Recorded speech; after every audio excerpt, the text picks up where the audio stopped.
顔。どうもクピオです。今日はこの謎のカプセルハウスで生活します。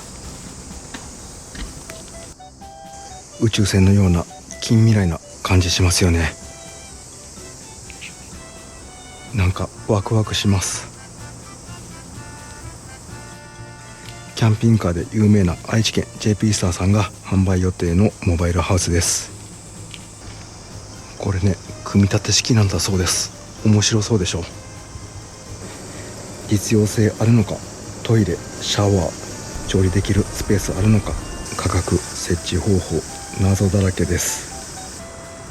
実際に一泊して中で料理して寝て生活しながら確かめていきます。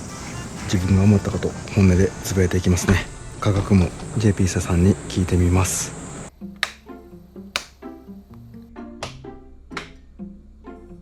照明がすごいなんか近未来感ありますね。非現実的空間です。レイアウトなんですけど、入ってすぐリビングスペースがあります。5、6人座ることができる大きなソファーです。そして反対側にキッチン、お手洗い、トイレ、シャワーがあります。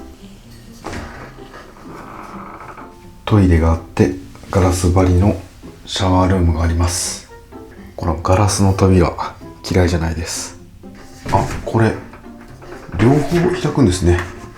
押しても引いてもドアが開きます。でこれなんとここ隠しベッドなんですよね。後でまた展開します。入り口すぐ横はスイッチ系統があります。ここのスイッチはシャワールーム、トイレルームの照明や暖房などです。でこれ気になりますよね。なんと音声入力のデバイスだそうです。これでカーテンを開けたりプロジェクターをつけたりエアコンをつけたりできるそうです。じゃあせっかくなんでカーテンを音声で開けたいと思います。先ほど教えてもらいました。言葉などは自分で設定できるようです。ゆうちゃん、こんにちは。私はカーテン開けます。カーテンを開いていま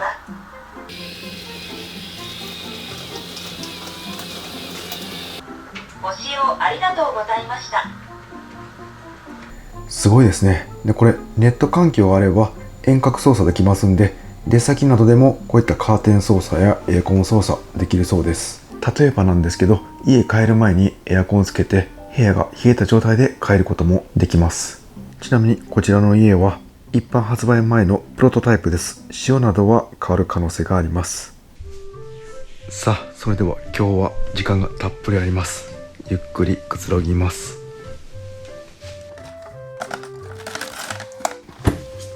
今日は日中36度とかなり暑く喉が渇きました。宇宙船ハウスに乾杯。最高の眺めです。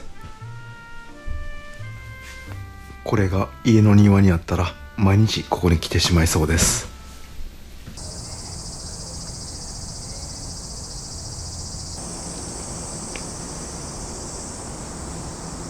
いや、いいですね。この空間すごい贅沢な一人の時間過ごせてます。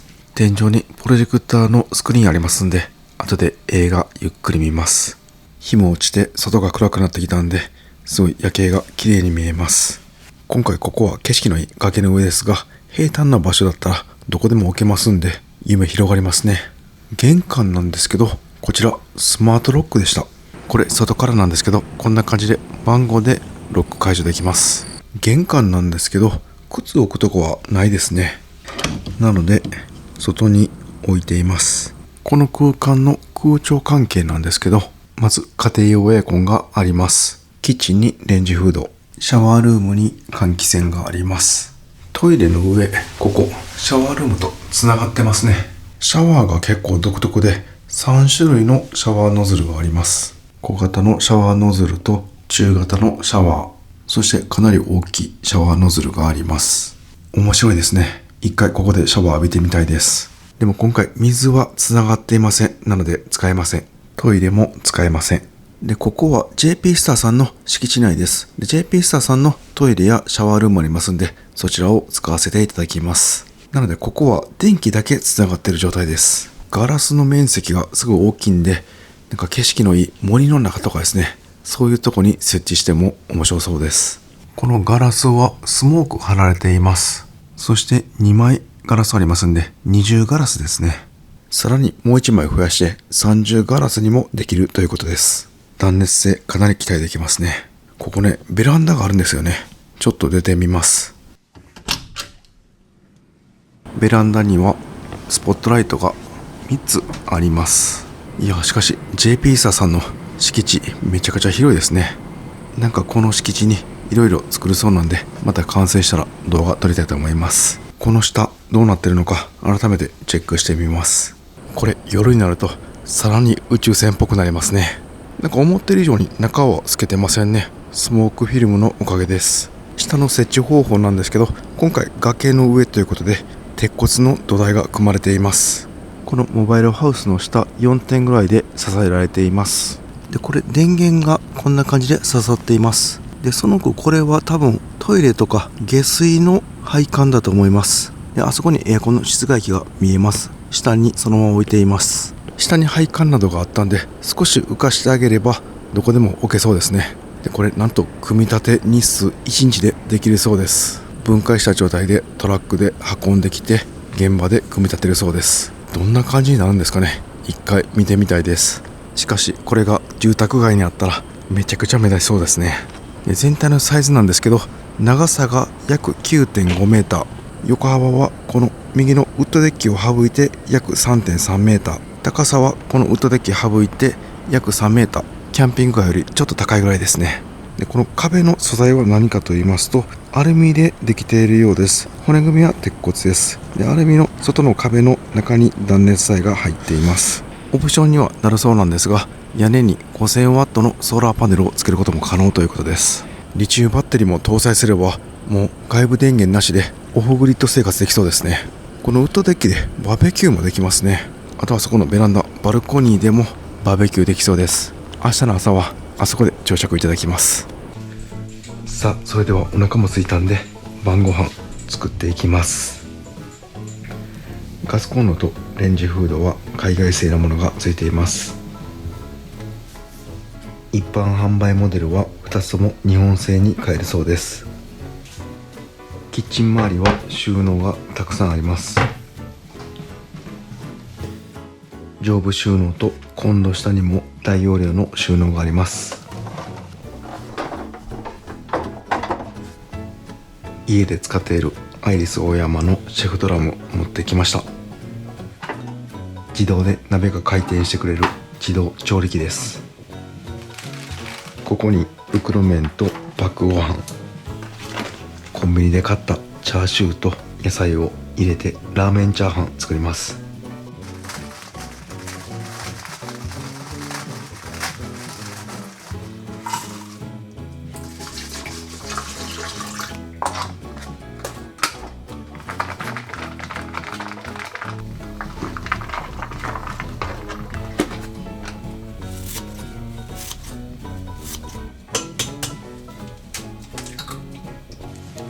具材をすべて入れたらあとはシェフドラムにお任せします。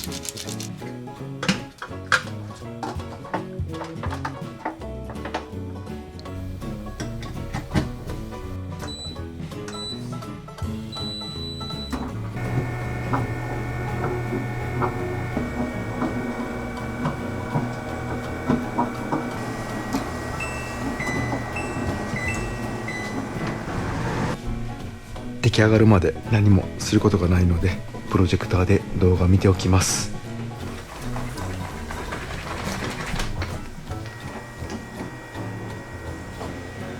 プロジェクターは iPhone の USB-C から HDMI ケーブルを挿して使用します。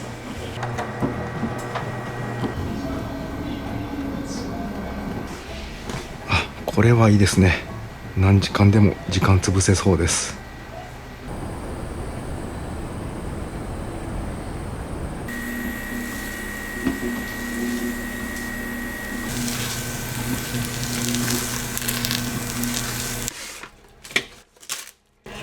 これがね、めちゃくちゃ美味しいんです。完成しました。おっさんのインスタントラーメンチャーハン。せっかくなんでリビングでプロジェクター見ながらいただきます。いただきます。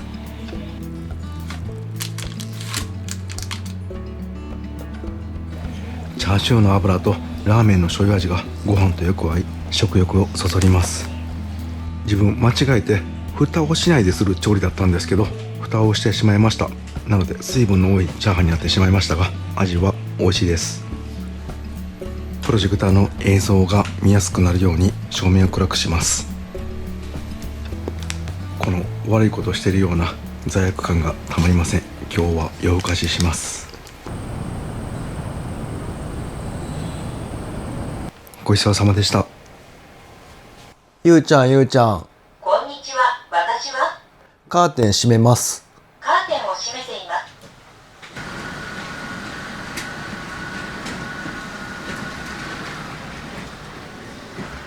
す。座ったままカーテン閉めれるのめっちゃ楽ですね。それでは後片付けしていきます。シェフドラムはコーティングされてますんで、アルコールウェットティッシュで拭いておきます。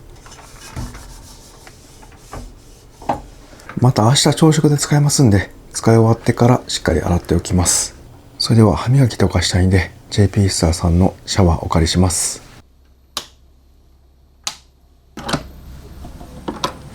いやしかし JP スターさんはキャンピングカーにモバイルハウスとワクワクするものばかり作ってくれます。ここに来るとね、何歳になってもワクワクするんですよね。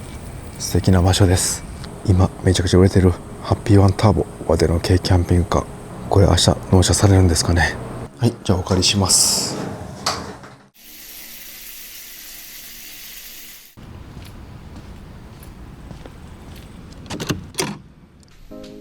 エアコンでキンキンに冷やしておきました。めちゃくちゃ気持ちよかったです。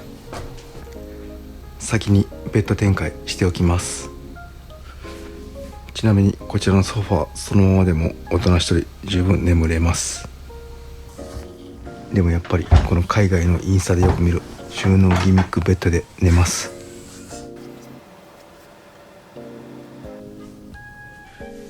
やっぱりこういったギミックは男心をくすぐります。ベッドの足は自動で出てきて自動で収納されるようにうまくできています。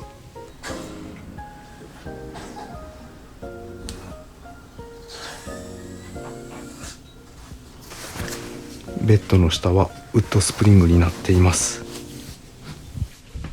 底付き感もなくぐっすり眠れそうです。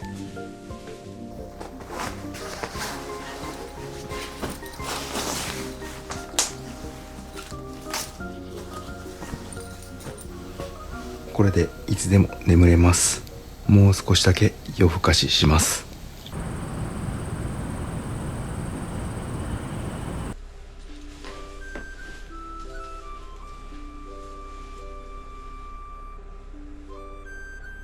いやーいいですね。これは最高の癒し空間です。しかもこれ音声で電気も消せるんで、もう寝たまま動かなくていいんですよね。なんかもうどこかのホテルのスイートルームに泊まってるような気分です。スイートルーム泊まったことないんですけど、さあこのままゆっくりして眠たくなったらそのまま眠ります。明日の朝このカーテンの方向から朝日が昇ります。どんな景色なんでしょうか。楽しみです。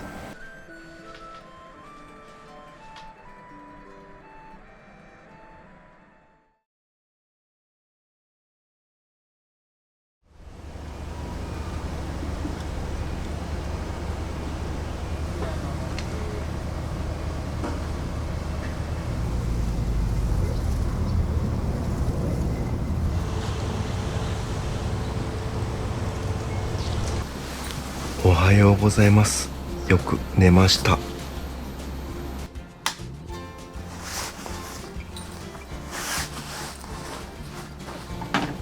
今日も愛知県は暑くなり36度予想です。朝9時半の時点でもうすでに外気温は31度です。でも中は25度、湿度 49% と快適です。断熱壁がしっかり効いているようです。ゆうちゃんこんにちは。私はカーテン開けます。カーテンを開いています。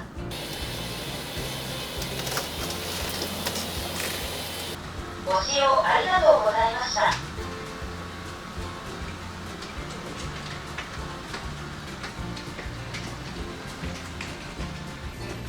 この絶景を見ながら朝のコーヒーをいただきます。いただきます。もう買おう。朝ごはん食べたら JP スターさんに値段や設置方法を聞いてきます。せっかくなんでここで朝食いただきます。キャンプセット持ってきました。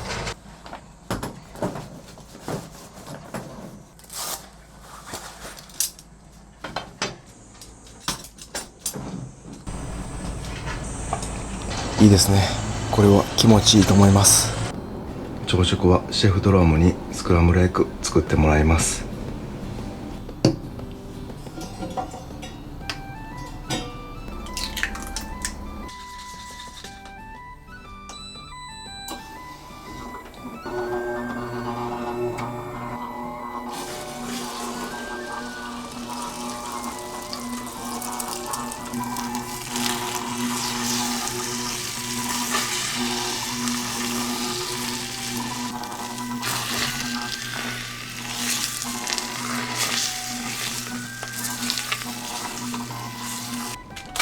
うまくできました。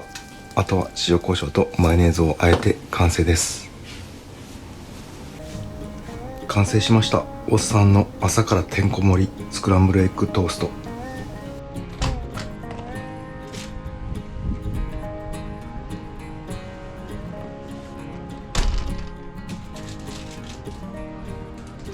いや、それにしても壮大な景色ですね。それではいただきます。なんかいつも食べてる卵サラダより美味しいです。周りスモークフィルム貼られてるんで外からは見えないのでプライバシーも保たれています。家から0秒でこの景色、このモバイルハウスの醍醐味はバルコニーにあったかもしれません。ごちそうさまでした。結構な崖にあるんで下を見ると怖いですね。でも高台にあることによって見渡せるんですごい綺麗ですね。自分だったらもう逆に森の中とかですね、そこに設置したら森の中で快適に生活するという面白い体験ができそうです。皆さんならどこに建てたいですか？ぜひコメントで教えてください。参考にさせていただきます。中は快適です。涼しい。温度上がってきてもう外気温35度ですね。